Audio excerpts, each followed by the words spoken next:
여러분 안녕하십니까? 광주 MBC 뉴스투데이 시작합니다. 먼저 오늘의 주요 뉴스입니다. 전두환 사망을 계기로 극우 보수 세력이 결집하면서 5.18 가짜뉴스 확산이 우려되고 있습니다. 전두환의 정치적인 고향인 대구에서도 가짜뉴스 확산을 우려하며 역사적 심판을 내려야 한다고 입을 모으고 있습니다. 내년 광주시장 선거를 준비하는 유력 후보들이 잇따라 테마파크 공약을 꺼내들었습니다. 실현 가능성은 의문입니다. 코로나19 확산세가 누그러들지 않으면서 광주에서도 재택치료를 받는 확진자가 빠르게 늘고 있습니다. 돌파 감염도 700명을 넘어섰습니다. 기아 타이거즈가 장정석 전 키움 히어로즈 감독을 신임 단장으로 임명했습니다. 전두환 사망을 계기로 측근들이 빈소로 속속 모여들면서 5.18 가짜뉴스가 확산되지 않을까 우려됩니다. 이미 일부 인사들은 5.18 망언을 꺼내들었습니다. 이다현 기자입니다. 전두환이 사망한 당일 50 화국 시절 정치인들을 비롯한 측근들이 빈소를 찾았습니다. 반성하는 모습은 찾아보기 어려웠습니다. 하나회 출신 정진태 전 한미연합사 부사령관은 5.18 광주민주화운동은 북한군이 개입해 일으킨 사건이라며 막말을 쏟아냈습니다. 북한군이 300여 명이나 남하해가지고서는 일으킨 그 사건 아니겠습니까? 측근뿐 아니라 일부 극우 세력들도 빈소에서 막말을 꺼내들었고 유튜브에서도 전두환을 옹호했고 이를 지지하는 댓글도 이어졌습니다. 아무리 과가 있다고 해도 공도 분명히 있다. 북한군 개입설은 이미 거짓이라고 판명된 바 있습니다. 5.18 진상규명조사위원회는 1979년에서 1980년 당시 미국 정부 문서들을 살펴본 결과 5.18 민주화운동과 관련한 북한군 침투 사례는 없었다고 지난 2월 발표했습니다. 하지만 전두환 사망을 계기로 측근 인사 등이 5.18에 대한 망언을 늘어놓으면서 5.18 가짜뉴스가 다시 유통될 수 있다는 우려가 나오고 있습니다. 교묘하게 북한 침투설이랄지 5.18 애국하고 조작하는 그런 발언을 하는 경우에 있어서는 저는 적극적으로 대처를 해야 한다고 보고요. 5월 단체는 다양한 의견을 존중한다면서도 법의 테두리를 넘어서는 발언이나 행위가 나온다면 적극적으로 대응할 것이라고 밝혔습니다. MBC 뉴스 이다현입니다. 전두환이 아무런 반성과 사과 없이 사망하면서 전두환의 정치적 고향이었던 대구에서조차도 5.18 가짜뉴스를 우려하고 있습니다. 대구 지역 시민사회단체와 정당들은 가짜뉴스를 없애기 위해서는 앞으로도 역사적 심판이 계속돼야 한다고 입을 모으고 있습니다. 대구문화방송 도건협 기자의 보도입니다. 전두환은 1979년 12.12 군사반란으로 권력을 장악한 뒤 이른바 체육관 선거로 불리는 간접선거로 대통령이 됐습니다. 1980년 5월 광주 민주화운동을 총칼로 무참히 진압했습니다. 퇴임 뒤엔 김영삼 정부 당시 노태우와 함께 내란죄 등으로 기소돼 무기징역을 선고받았다가 특별사면으로 풀려났습니다. 하지만 이후 행보에서 반성하는 모습은 전혀 찾아볼 수 없었습니다. 전직 대통령 예우를 모두 박탈당했지만 해마다 출신 학교인 대구공고 동문회 행사에 참석하며 건재함을 과시했습니다. 나는 가서 한 2년 살다 나온다. 그거 상당히 취미를 붙여서 마누라한테 좀 배워야 돼. 이거 잘 됐구나 생각하고 어제 나왔는데 우리 동문회에서 주머니 사진 된 사람은 자주 불러요. 자주 부르면 저들 따라다니고. 동아사 법회 등 대구 경북 행사에 자주 모습을 드러냈고 암 발병 전까지는 골프대회 참석차 대구를 방문하기도 했습니다. 사망하기 직전에는 5.18 당시 계엄군의 헬기 사격을 증언한 고 조비오 신부의 명예를 훼손한 혐의로 재판을 받고 있었습니다. 그런데도 끝내 본인의 과오를 인정하지도 사과하지도 않았습니다. 전두환의 어떤 악행이나 이런 부분이 아직 밝혀지지 않은 부분이 있는데 이런 걸 철저히 밝히고 그다음에 이것을 토대로 해서 우리 후손들이 이런 역사적 과오를 절대로 범하지 않도록 노력해야 되지 않겠는가 이런 생각입니다. 추징금 2,205억 원 가운데 956억 원은 아직 내지 않았습니다. 특별법이 될 수 있을지 모르지만 반드시 좀 다시 재조명되고 또 추징금도 어떤 형태로든 추진되는 어떤 과정들이 필요하지 않겠느냐 하는 생각이. 민주당 대구시당은 전두환 씨 사망에 대해 논평할 가치조차 없다고 밝혔습니다. 정의당 대구시당은 숱한 막말로 광주 민주화운동을 폄훼해 피해자와 가족들에게 상처를 남긴 전 씨에게 애도는 과분하다고 논평했습니다. 국민의힘 대구시당은 따로 입장을 내놓지 않았습니다. MBC 뉴스 도건협입니다. 날이 쌀쌀하긴 하겠지만 대체로 맑은 가운데 비교적 포근한 날씨가 이어지겠습니다. 광주의 아침 기온 6도 안팎으로 어제보다 2도가량 높게 출발했고요. 평년 기온을 3도가량 웃도는 수준입니다. 한낮 기온도 14도 안팎으로 어제만큼이나 포근하겠습니다. 하늘 모습 보시면 오늘 맑은 하늘 드러난 상태입니다. 종일 대체로 맑은 날씨가 이어질 전망입니다. 먼지도 없겠습니다. 광주 전남의 현재 미세먼지 농도는 보통 수준 보이고 있습니다. 날씨 정보였습니다. 내년 광주시장 선거를 준비하는 유력 후보들이 놀거리 궁리에 빠져 있습니다. 광주에 테마파크 같은 걸 만들어서 즐길 거리를 제공하고 관광객도 유인하겠다는 전략인데요. 그 취지는 이해되지만 실현이 가능할지는 의문입니다. 윤건수 기자입니다. 이영섭 광주시장이 광주의 미래를 획기적으로 바꾸기 위해 대전환 준비 TF를 발족시키기로 했습니다. 포스트 코로나 시대에 대비하는 동시에 도시 경쟁력을 높이겠다는 구상입니다. 큰 방향은 어떤 지역적, 경제적 공간을 확대하고 그린 스마트 턴시티를 만들어서 도시 경쟁력과 시민 삶의 질을 높여나가자는 겁니다. 그린시티, 스마트시티는 쉽게 이해되지만 펀시티는 뭘 의미하는 걸까요? 이 시장은 랜드마크가 될 만한 테마파크를 예로 들었습니다. 강기정 전 청와대 정무수석은 22세기형 디즈니랜드 유치를 대선 공약으로 제안했습니다. 가상현실을 기반으로 한 디지털 콘텐츠와 테마파크를 결합해서 관광 명소를 만들자는 구상입니다. 지금까지 어디에도 없었던 22세기형 디즈니랜드를 섬, 바다의 도시, 인구 소멸의 도시, 바로 우리 지역에 조성해야 합니다. 유력한 광주시장 후보들의 이 같은 구상은 관광 자원이 부족한 도시에 새로운 기반을 만들어야 한다는 인식에서 출발합니다. 젊은 층 유권자, 어린 자녀를 둔 부부들의 관심을 끌 수 있다는 점에서도 매력적인 공약입니다.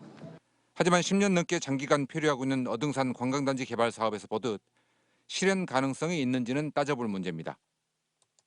이명박 전 서울시장의 디즈니랜드, 박근혜 정부의 유니버셜 스튜디오 유치 공약이 실패로 돌아갔던 점에 비춰봐도 구체적인 실행 계획을 제시하지 못한다면 선거용 구호로만 그칠 수 있습니다. MBC 뉴스 윤문수입니다. 캐스퍼를 구매한 시민들에 대한 취득세 감면이 예정대로 이루어질 것으로 보입니다. 광주시의회 산업건설위원회는 지원의 근거가 될 조례 개정안을 통과시켰고 예산결산위원회도 추경안 심사 과정에서 삭감한 예산을 일부 부활시켰습니다. 앞서 광주시의회가 근거 조례도 없이 예산안을 편성한 것은 잘못이라며 예산을 삭감하자 이용섭 광주시장은 불편한 심경을 드러내기도 했습니다.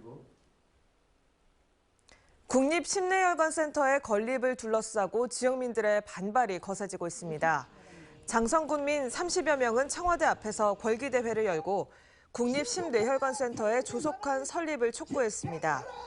이 자리에서 유두석 장성군수와 사회단체 대표 등 4명은 삭발까지 감행하며 문재인 대통령의 공약 이행을 호소했습니다.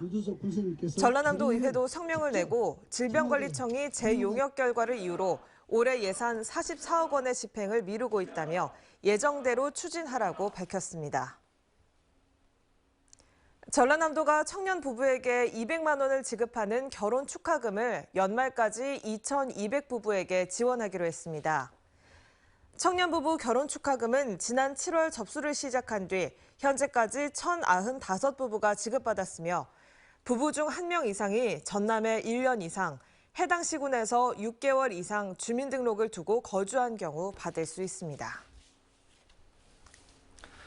코로나19 확산세가 좀처럼 누그러들지 않으면서 광주에서도 재택치료를 받는 확진자가 빠르게 늘고 있습니다. 백신 2차 접종까지 하고도 감염된 확진자가 700명에 이르고 있습니다. 조현성 기자입니다. 단계적 일상 회복이 시작된 지 4주째. 지난 일주일 사이 광주에서는 하루 평균 50명, 전남에서는 40명 안팎의 신규 확진자가 나왔습니다. 당장 부족한 병상의 확충 문제가 발등에 불러 떨어졌습니다. 광주시와 전라남도가 서둘러 병상 확보에 나서 23일을 기준으로 광주 전남에 남아있는 병상은 700개 남짓입니다. 14개가 남아있는 위중증 환자 병상을 제외하고는 아직 여유가 있지만 보건당국은 증상이 없거나 미미한 특정 확진자들에 대해서는 재택 치료를 받게 하고 있습니다. 이에 따라 지난 22일 8명이었던 재택 치료 확진자가 25명까지 늘었습니다. 상황이 더 악화할 것으로 우려한 선제적인 조치로 보입니다. 전담병원과 생활치료센터에 611병상을 갖추고 있으며 광주와 전라남도가 공동으로 이용하는 근역생활치료센터인 강진인재개발원에 126병상이 이용 가능합니다. 최근 코로나의 확산세는 백신 접종률이 낮은 학교와 유치원, 학원과 어린이집과 같은 교육시설을 중심으로 이어지고 있습니다. 하지만 돌파 감염 사례도 끊이질 않아 광주에서만 백신 접종을 2차까지 마치고도 확진된 경우가 685명에 이르고 있습니다. 접종 완료율이 80%에 이른 상황에서 방역당국은 60세 이상 고령층의 신속한 접종을 위해 예약날 이틀 뒤부터 접종일 지정이 가능하도록 변경했다며 추가 접종에 동참해 줄 것을 당부했습니다. MBC 뉴스 조현성입니다. 완도항 중앙방파제가 오는 2025년에 완공될 예정입니다. 그런데 이 방파제 건설 공사를 놓고 주민들의 찬반 의견이 엇갈리고 있습니다.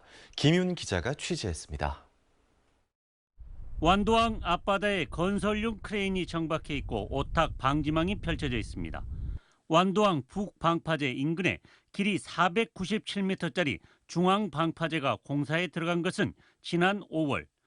하지만 주민 의견은 찬반으로 갈라져 있습니다. 선박을 소유한 주민들은 태풍과 바람으로부터 선박을 보호하기 위해 꼭 필요한 시설이라며 하루라도 빨리 완공되길 바라고 있습니다. 안도항이 8m 이상 동풍이 불면 배를 여기서 정박할 수가 없습니다. 그러면 딴 데로 피항을 해야 됩니다. 그런데 안도항 내에는 조그맣게 피항지가 조금 있어요. 근데 그 배가 너무 많아서 들어갈 수가 없습니다. 하지만 완도군 번영회를 중심으로 인근 전복 양식장과 횟집 업주들은 조류 변화와 폐기물 침전을 우려하며 반대하고 있습니다. 알렸다고 하는데 저희들은 아무런 연락을 받을 수가 없었습니다. 예, 저도 마지막 위치 선정을 해놓고 전라남도는 사전 환경영향평가를 거친 데다 완공 뒤에도 사후 환경영향평가를 진행한다며 환경오염 불식에 나서고 있습니다. 예상치 못한 환경피해가 발생할 걸 우려해서 사후 환경영향평가를 공사가 끝나고도 5년 동안 저희들이 사후 환경영향평가를 실시해서 완도항 중앙방파제 건설 비용은 350억여 원으로 오는 2025년 4월 완공될 예정입니다. MBC 뉴스 김윤입니다. 자동차세를 체납한 차량 90대 번호판이 영치됐습니다. 광주시는 체납세 징수 기동반과 자치구 세무공무원 등으로 구성된 영치반이 최근 차량 72대를 현장 영치하고 21대는 영치 예고했다고 밝혔습니다. 대상은 자동차세를 2회 이상 체납하거나 타시도 등록 차량으로 3회 이상 체납한 차량으로 단속된 차량 소유자가 번호판을 돌려받으려면 체납 금액을 모두 납부해야 합니다. 직장 내 갑질 가해자로 지목된 광주시 소방공무원들이 경징계를 받았습니다. 광주시 소방안전본부는 지난 22일 열린 징계위원회에서 A 소방장 등 지역 소방서 소속 공무원 2명에 대해 경징계 처분을 내렸다고 밝혔습니다. 이들은 후임에게 폭언하거나 부당하게 업무에서 배제했다는 의혹을 받아 징계위에 회부됐으며 부하 소방관 가운데 1명은 피해를 호소하다 지난해 퇴사한 것으로 알려졌습니다. 현직 변호사 2명이 변호사법 위반 혐의로 구속됐습니다. 광주지법은 24일 증거인멸이 우려된다며 광주 지역 A 변호사와 대전 지역 B 변호사 등 2명에 대해 구속영장을 발부했습니다. A씨 등은 재개발 사업 비위와 관련해 부적절한 금품을 받았다는 의혹으로 구속영장이 청구된 것으로 알려졌습니다.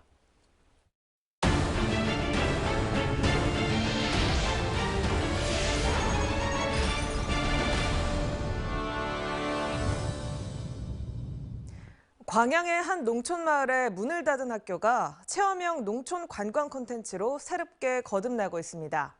최근에는 미술관도 새롭게 개관해 문화 소외 지역민들을 위한 예술 공간으로도 한 몫을 하고 있습니다. 김주희 기자의 보도입니다. 광양시 진월면의 한 중학교.